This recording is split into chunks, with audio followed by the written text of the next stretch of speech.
Hey guys, Harsh here back in the video. So today in this video I'll be unboxing the Hogan M series Lockheed Martin F-16 B/D. So this is I think one of the latest F-16 variants that is currently out there.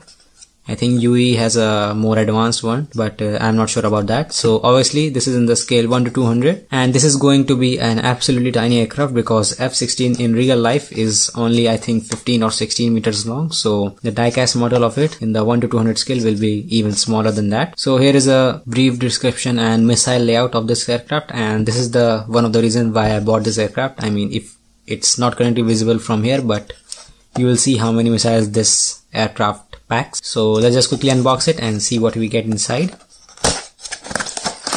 And as I've said before, this is an absolutely tiny aircraft, so be careful handling it.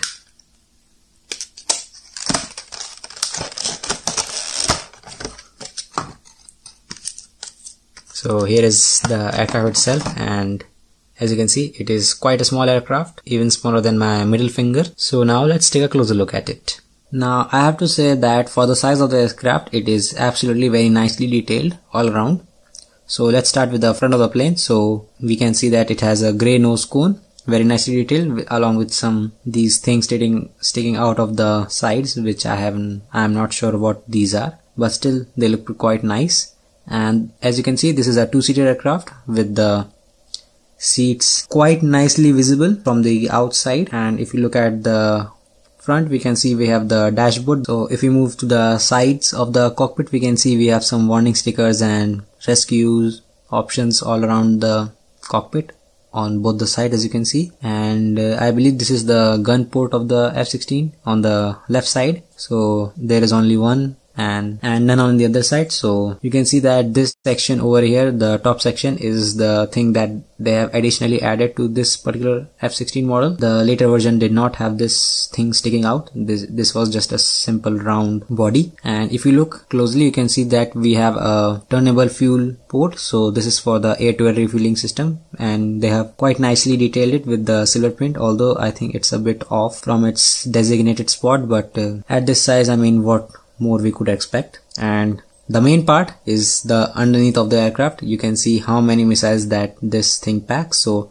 in total, I think it has 6 missiles, 3 drop tanks, and these 2 are the tracking system, I believe, for making sure the missile hit its target. So this is quite a nice detail that they have added, although they are a bit misaligned, as you can see, but nothing a small spot of glue can fix.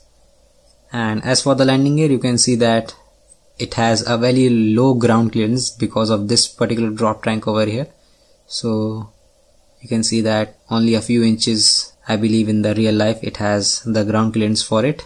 So landing and taking off from this aircraft is going to be pretty tough. And also these are static landing gear, so they do not roll, which is standard with the Hogan wing model, I guess. And if you look at the wings, we can see the Israeli Air Force logos on both the ends, and the grooves nicely cut out for the ailerons, and also on the body panel. And if you look at the engine intake, it is quite nicely detailed as well, but you can't really see further down. Let me just try to increase the brightness so you can see it is painted grey. So it would have been great if it was painted black, but this model is good on its own with the amount of missiles that it has, as you can see. So if we move to the top again, we can see the panel markings are all around very nicely detailed on the aircraft body. And I think what the Hogan wings guys have did is that they have just taken a normal mold of a F-16 and then just plastered on this particular piece over here. As you can see, it is not finished quite well on this end, and they have stuck this piece on top of the aircraft, so that way it will look a lot more modernish type, I believe.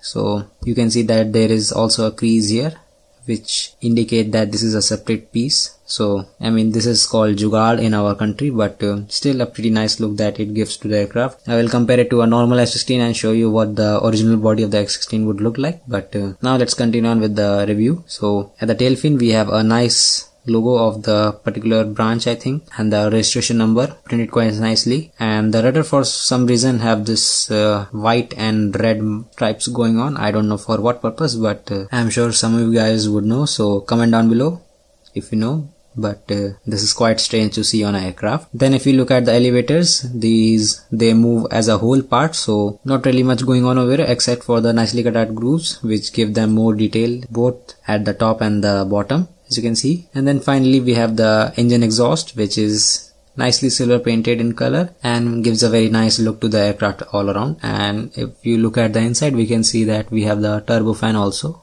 quite nicely visible. Now, as I've said, the F-16 is quite a small aircraft, so I have quite a few aircrafts to compare it with to show you the size. So here we have a Eurofighter Typhoon, and you can see this aircraft is actually bigger than the F-16 in terms of width, given that this is a delta wing aircraft, so it does not have any elevators. So you can compare the size between the two and see that the Eurofighter is definitely the bigger one. But if we compare it to an even smaller aircraft, which is the Mirage 2000 in this case, so you can see the Mirage is, I think, a bit taller in terms of length, but in terms of wing size, it is a quite small aircraft. But still, they both look very nice. And obviously, if we compare it to a bigger aircraft, the likes of Sukhoi, then this aircraft has no chance standing in front of them. Just like the Sukhoi 30 by Hogan Wing as well, in the nice tricolor color scheme over here. And you can see it is absolutely tiny in this aircraft. I mean, it looks just like a baby in front of this aircraft, but obviously these aircrafts are designed for different purposes. So you can see how big the Sukhoi aircraft is compared to F-16. So apart from all this is a nice aircraft all around. Now let's compare it to a normal F-16 without this piece over here. So this is another Hogan Wing model F-16. This is the Arctic one, I believe. So if you look, the build all around is the same. The groove cutout is all the same, except for the notable difference of this particular piece that is just pasted on the aircraft body, as you can see. And I think this just saved them quite a few hassle to design a new mold and redesign the whole aircraft. So yeah, that is guys the Hogan Wings F-16 for the Israeli Air Force in the 1:200 scale model. And if you enjoyed this video, please consider subscribing this channel, and if you like this video, you can also hit the like button as well. So thanks for watching this video guys. Please like, subscribe and share, and I will see you all later.